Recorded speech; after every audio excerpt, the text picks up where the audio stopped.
रोष्यापति रामचंद्र की जय, उमापति महादेव की जय, वृंदावन कृष्ण चंद्र की जय, पवन सुत हनुमान की जय। ओ स्वामी तुलसीदास जी की जय, श्री गुरुदेव महाराज की जय। प्रभु प्रभु प्रभु प्रलाप सुनि कान, विकल भय बानर निकर, आई गयो हनुमान जिमि करुणामा वीर रस। प्रभु के लीला के लिए किए गए प्रलाप को कानों से सुनकर वानरों के समूह व्याकुल हो गए। इतने में ही हनुमान जी आ गए। जैसे करुणा रस के प्रसंग में वीर रस का प्रसंग आ गया हो। श्री राम जी हर्षित होकर हनुमान जी से गले लगकर मिले। प्रभु परम सुजान चतुर और अत्यंत ही कृतज्ञ हैं। तब वैद्य सुसेन ने तुरंत उपाय किया, जिससे लक्ष्मण जी हर्षित होकर उठ बैठे। भाई प्रभु को हृदय से लगा कर मिले। भालू और वानरों के समूह सब हर्षित हो गए। फिर हनुमान जी ने वैद्य को उसी प्रकार वहां पहुंचा दिया जिस प्रकार वे उस बार पहले उसे ले आए थे। यह समाचार जब रावण ने सुना तब उसने अत्यंत विषाद से बार बार सिर पिटा हुआ व्याकुल होकर कुंभकर्ण के पास गया और बहुत से उपाय करके उसने उसको जगाया। कुंभकर्ण जागा, उठा बैठा, वह कैसा दिखाई देता है मानो स्वयं काल ही शरीर धारण करके बैठा हो। कुंभकर्ण ने पूछा, हे भाई, कहो तो तुम्हारे मुख सूख क्यों रहे हैं? उस अभिमानी रावण ने उससे जिस प्रकार से वह सीता को हर लाया था, तब से अब तक की सारी कथा कही। फिर कहा, हे तात, वानरों ने सब राक्षस मार डाले, बड़े बड़े योद्धाओं का भी संहार कर डाला। दुर्मुख देव शत्रु देवंतक, मनुष्य भक्षक नारंतक, भारी योद्धा अतिकाय और अकंपन तथा महोदर आदि दूसरे सभी रणधीर वीर रण भूमि में मारे गए। तब रावण के वचन सुनकर कुंभकर्ण बिलखाकर दुखी होकर बोला, अरे मूर्ख, जग जननी जानकी को हर लाया, अब तू कल्याण चाहता है। हे राक्षस राज, तूने अच्छा नहीं किया, अब आकर मुझे क्या जगाया। हे तात, अब भी अभिमान छोड़कर श्री राम जी को भजो तो कल्याण होगा। हे रावण, जिनके हनुमान सारि के सेवक हैं, वे श्री रघुनाथ जी क्या मनुष्य हैं। हाय भाई, तूने बुरा किया जो पहले ही आकर मुझे यह हाल नहीं सुनाया।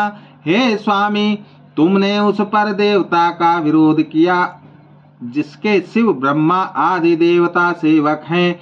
नारद मुनि ने मुझे जो ज्ञान कहा था वह मैं तुझसे कहता, पर अब तो समय जाता रहा। हे भाई, अब तो अंतिम बार अंकवार भरकर मुझसे मिल ले, मैं जाकर अपने नेत्र सफल करूं। तीनों तापों को छुड़ाने वाले श्याम शरीर कमल नेत्र श्री राम जी के जाकर दर्शन करूं। श्री रामचंद्र जी के रूप और गुणों को स्मरण करके वह एक क्षण के लिए प्रेम में मग्न हो गया। फिर रावण ने करोड़ों घड़े मदिरा और अनेकों भैंस मंगवाए। भैंस खाकर और मदिरा पीकर वह वज्रघात बिजली गिरने के समान गरजा।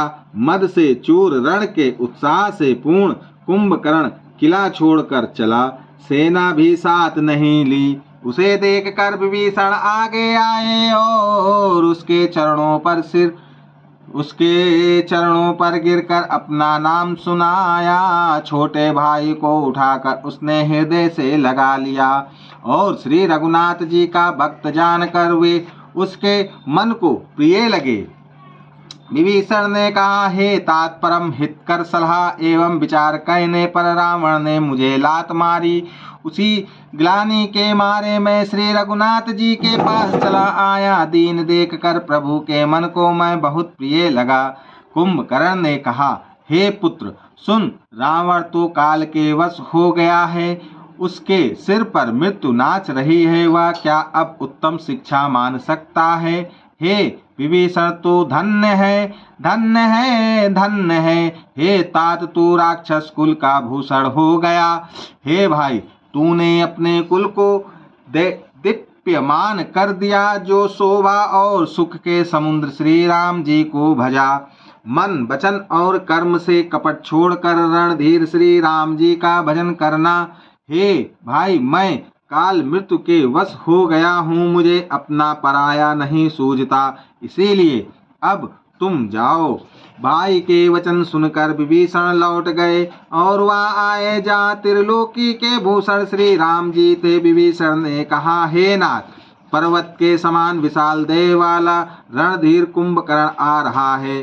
वानरों ने जब कानों से इतना सुना तब वे बलवान किलकिलाकर हर्ष ध्वनि करके दौड़े, वृक्ष और पर्वत उखाड़ कर उठा लिए और क्रोध से दांत कटकटाकर उन्हें उसके ऊपर डालने लगे। रीछ बानर एक एक बार में ही करोड़ों पहाड़ों के शिखरों से उस पर प्रहार करते हैं, परंतु इससे ना तो उसका मन ही मुड़ा विचलित हुआ और ना शरीर ही टाले टला। जैसे मदार के फलों की मार से हाथी पर कुछ भी असर नहीं होता, तब हनुमान जी ने उसे एक घूसा मारा, जिससे वह व्याकुल होकर पृथ्वी पर गिर पड़ा और सिर पीटने लगा। फिर उसने उठकर हनुमान जी को मारा, वे चक्कर खाकर तुरंत ही पृथ्वी पर गिर पड़े।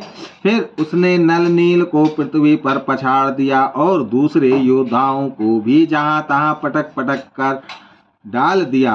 वानर सेना भाग चली, सब अत्यंत भयभीत हो गए, कोई सामने नहीं आता।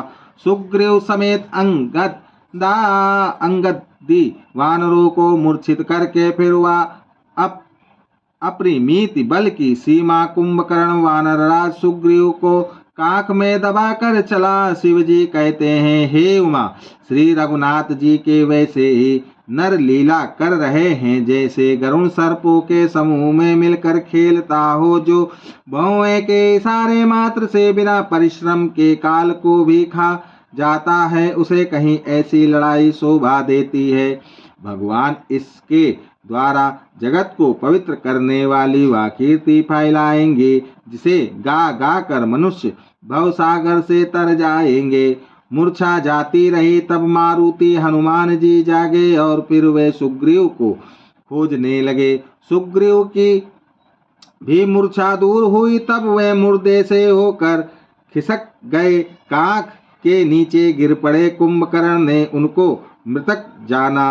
उन्होंने कुंभकर्ण के नाक कान दांतों से काट लिए और फिर गरज कर आकाश की ओर चले। तब कुंभकर्ण जाना, उसने सुग्रीव का पैर पकड़कर उसको पृथ्वी पर पछाड़ दिया। फिर सुग्रीव ने बड़ी फुर्ती से उठकर उसको मारा और तब बलवान सुग्रीव प्रभु के पास आए और बोले, कृपा निधान प्रभु की जय हो, जय हो, जय हो। नाक कान काटे गए, ऐसा मन में जानकर बड़ी ग्लानि हुई और वह क्रोध करके लौटा। एक तो वह स्वभाव आकृति से ही भयंकर था और फिर बिना नाक कान का होने से वह और भी भयानक हो गया। उसे देखते ही वानरों की सेना में भय उत्पन्न हो गया। रघुवंश मणि की जय हो, जय हो, जय हो, ऐसा पुकार कर वानर हू हू करके दौड़े और सबने एक ही साथ उस पर पहाड़ और वृक्षों के समूह छोड़े। रण के उत्सव में कुंभकर्ण विरुद्ध होकर उनके सामने ऐसा चला मानो क्रोधित होकर काल ही आ रहा हो। वह करोड़ों करोड़ों वानरों को एक साथ पकड़ पकड़ कर खाने लगा। वे उसके मुंह में इस तरह घुसने लगे मानो पर्वत की गुफा में टिड्डियां समा रही हों। करोड़ों वानरों को पकड़ कर उसने शरीर में मसल डाला, करोड़ों को हाथों से मसल कर पृथ्वी की धूल में मिला दिया। पेट में गए हुए भालू और वानरों के ठट्टे उसके मुख, नाक और कानों की राह से निकल निकल कर भाग रहे हैं। रण के मध्य में मत राक्षस कुंभकर्ण इस प्रकार गर्वित हुआ मानो विधाता ने उसको सारा विश्व अर्पण कर दिया हो और उसे वह ग्रास कर जाएगा। सब योद्धा भाग खड़े हुए, वे लौट आए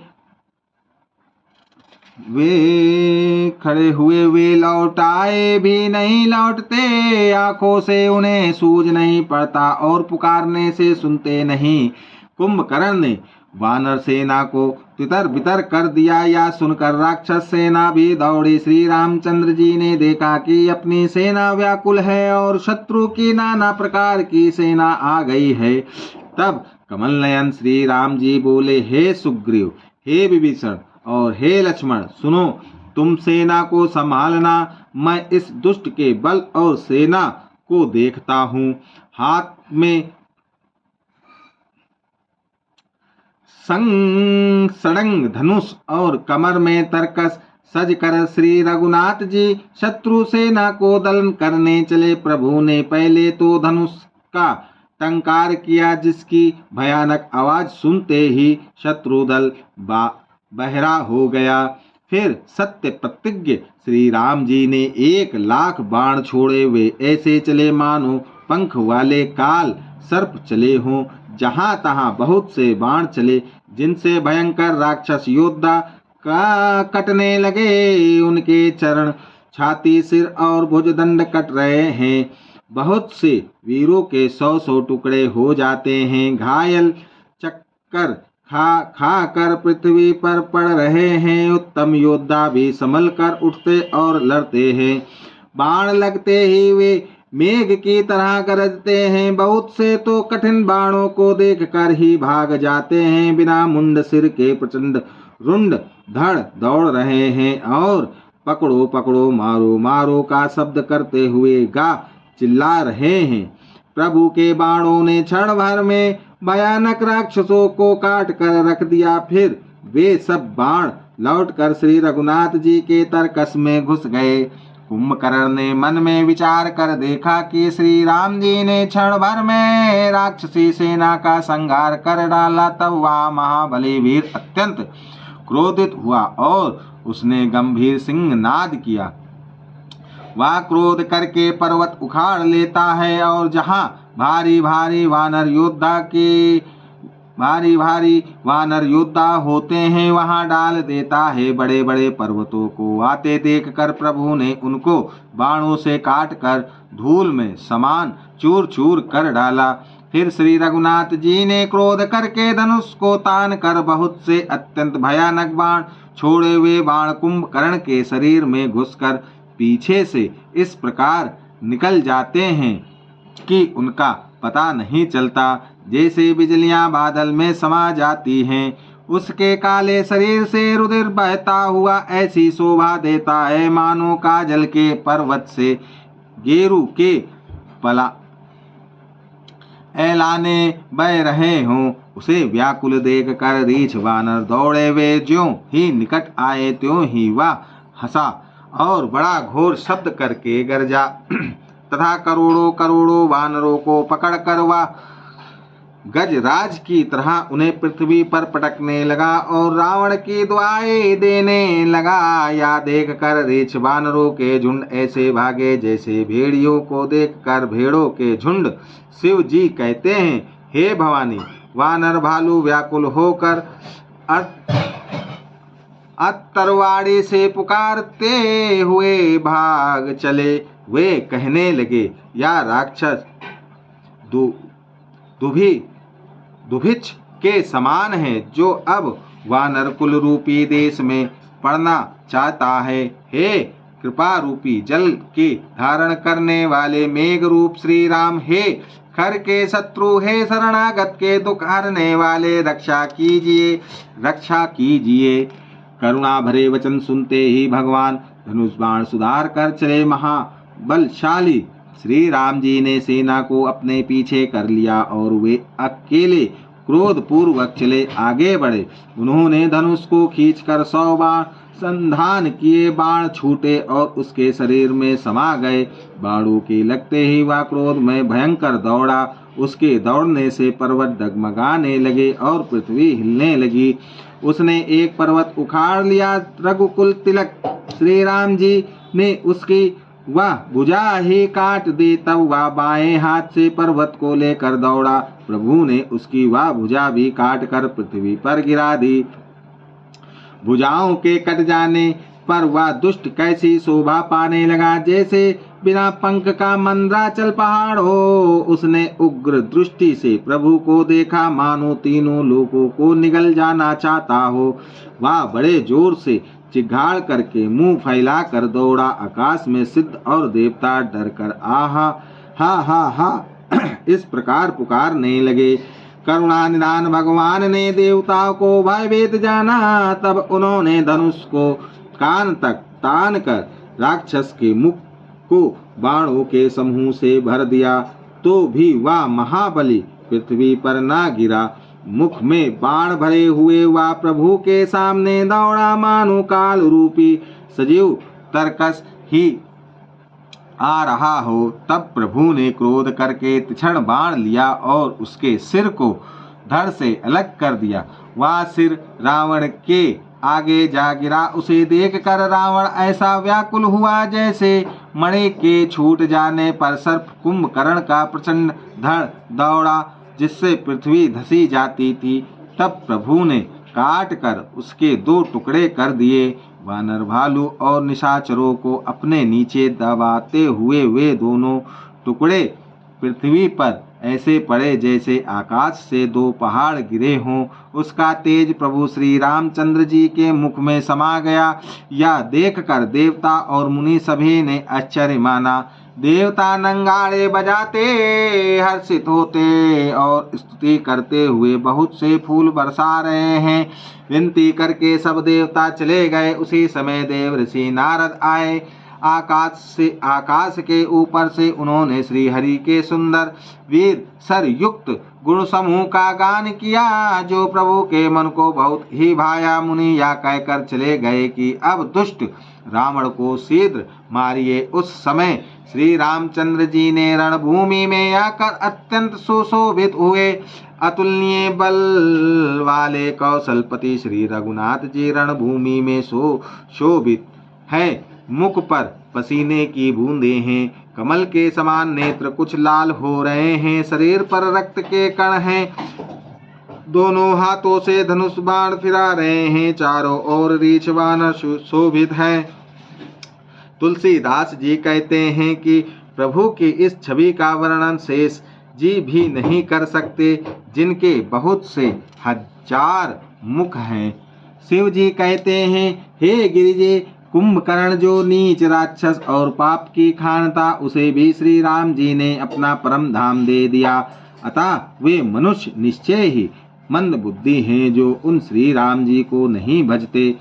दिन का अंत होने पर दोनों सेनाएं लौट पड़ी। आज के युद्ध में योद्धाओं को बड़ी थकावट हुई, परंतु श्री राम जी की कृपा से वानर सेना का बल उसी प्रकार बढ़ गया, जैसे घास पाकर अग्नि बहुत बढ़ जाती है।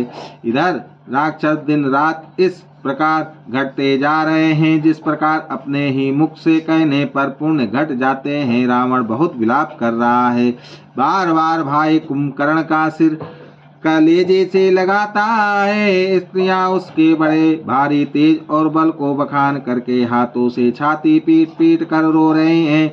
उसी समय मेघनाद आया। उसने बहुत सी कथाएं कहकर पिता को समझाया और कहा, कल मेरा पुरुषार्थ देखिएगा। अभी बहुत बड़ाई क्या करूं।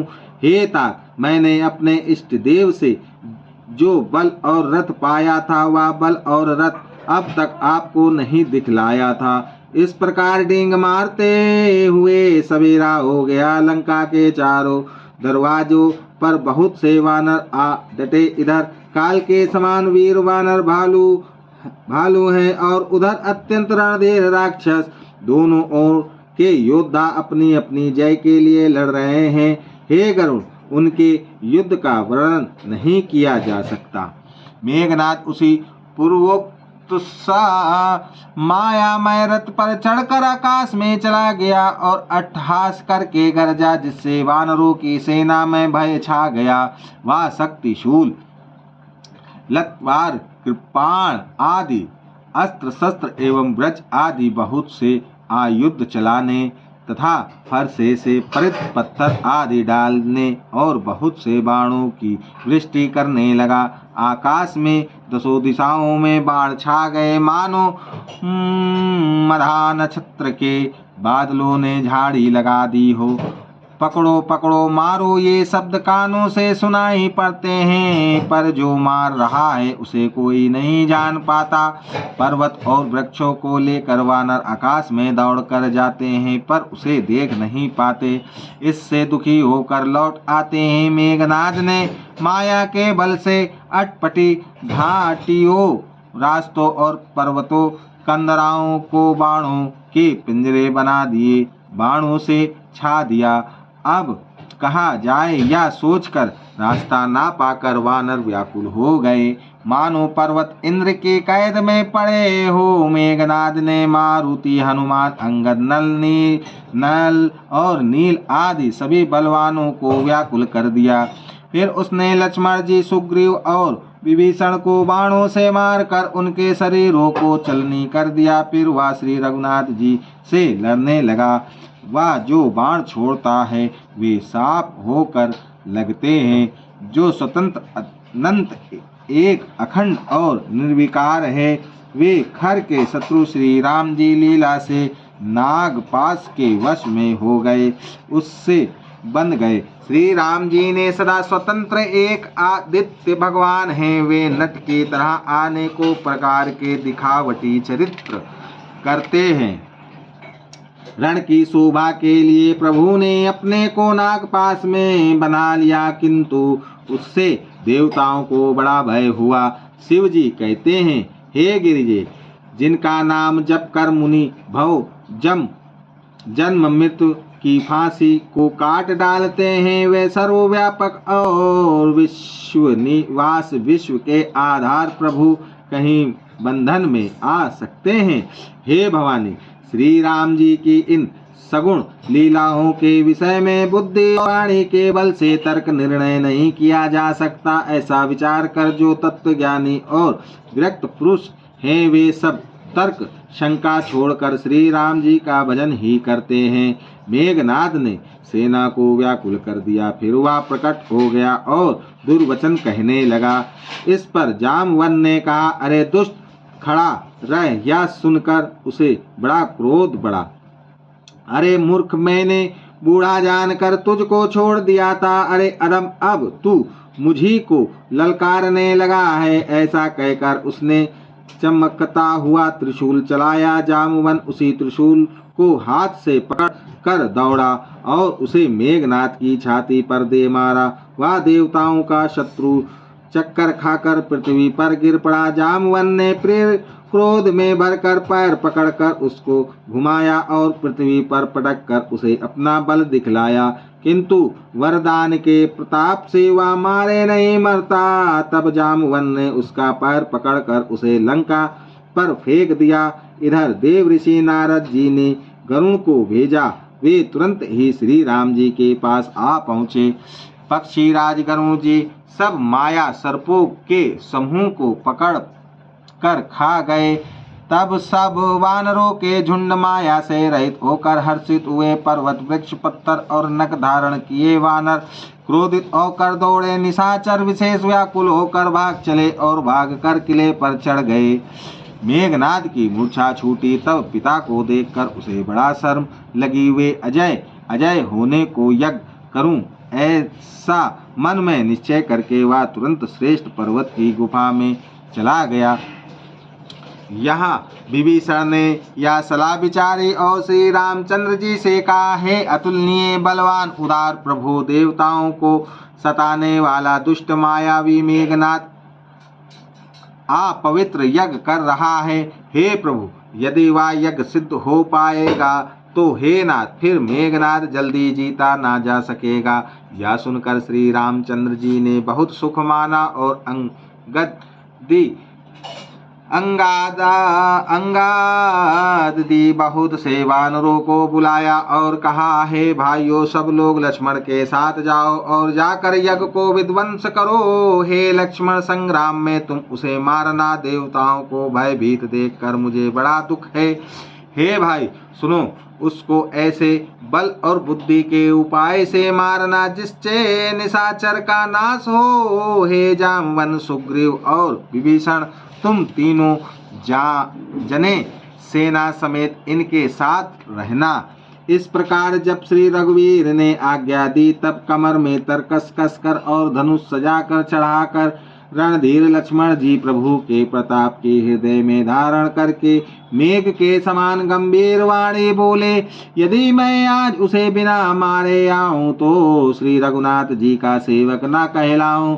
यदि सैकड़ों शंकर भी उसकी सहायता करें तो भी श्री रघुवीर की दुआई है, आज मैं उसे मार ही डालूंगा। श्री रघुनाथ जी के चरणों में सिर नवाकर शेषावतार श्री लक्ष्मण जी तुरंत चले। उनके साथ अंगद, नील, मयंद, नल और हनुमान आदि उत्तम योद्धा थे। वानरों ने जाकर देखा कि वह बैठा हुआ खून और भैंसे की आहुति दे रहा है। वानरों ने सब यज्ञ विध्वंस कर दिया, फिर भी जब वह नहीं उठा तब वे उसकी प्रशंसा करने लगे। इतने पर भी वह ना उठा तब उन्होंने जाकर उसके बाल पकड़े और लातों से मार मार कर वे भाग चले। वह त्रिशूल लेकर दौड़ा तब वानर भागे और वहां आ गए जहां आगे लक्ष्मण जी खड़े थे। वह अत्यंत क्रोध का मारा हुआ आया और बार बार भयंकर शब्द करके गरजने लगा। मारुति, हनुमान और अंगद क्रोध करके दौड़े। उसने छाती में त्रिशूल मारकर दोनों को धरती पर गिरा दिया। फिर उसने प्रभु लक्ष्मण जी पर प्रचंड त्रिशूल छोड़ा। अनंत श्री लक्ष्मण जी ने बाण मारकर उसके दो टुकड़े कर दिए। हनुमान जी और युवराज अंगद फिर उठकर क्रोध करके उसे मारने लगे, पर उसे चोट ना लगी। शत्रु मेघनाद मारे नहीं मरता, यह देख कर जब वीर लौटे तब वह घोर चिघाड़ करके दौड़ा। उसे क्रुद्ध काल की तरह आता देखकर लक्ष्मण जी ने भयानक बाण छोड़े। वज्र के समान बाणों को आते देख कर वह दुष्ट तुरंत अंतर्ध्यान हो गया और फिर भांति भांति के रूप धारण करके युद्ध करने लगा। वह कभी प्रकट होता था और कभी छिप जाता था। शत्रु को पराजित न होता देख कर वानर डरे। तब सर्पराज शेष जी लक्ष्मण जी बहुत ही क्रोधित हुए। लक्ष्मण जी ने मन में यह विचार दृढ़ किया कि इस पापी को मैं बहुत खिला चुका, अब और अधिक खेलना अच्छा नहीं, अब तो इसे समाप्त ही कर देना चाहिए।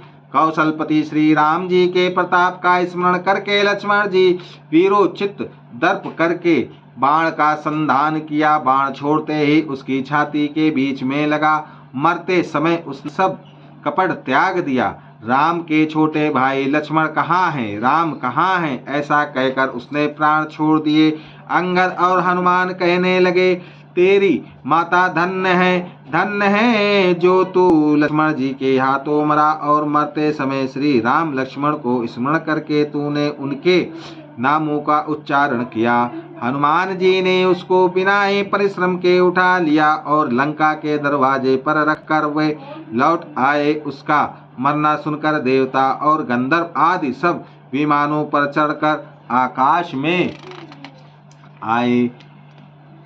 वे फूल बरसाकर नंगाड़े बजाते हैं और श्री रघुनाथ जी का निर्मल यश गाते हैं। हे अनंत आपकी जय हो, हे जगदाधार आपकी जय हो। हे प्रभु, आपने सब देवताओं का महान विपत्ति से उद्धार किया। देवता और सिद्ध स्तुति करके चले गए। तब लक्ष्मण जी कृपा के समुद्र श्री राम जी के पास आए। रावण ने जो ही पुत्र वध का समाचार सुना त्यों ही वह मूर्छित होकर पृथ्वी पर गिर पड़ा। मंदोदरी छाती पीट पीट कर और बहुत प्रकार से पुकार पुकार कर बड़ा भारी विलाप करने लगी। नगर के सब लोग शोक से व्याकुल हो गए। सभी रावण को नीच कहने लगे। लो सियापति रामचंद्र की जय, उमापति महादेव की जय, वृंदावन कृष्ण चंद्र की जय, पवन सुत हनुमान की जय, गोस्वामी तुलसीदास जी की जय, श्री गुरुदेव महाराज की जय।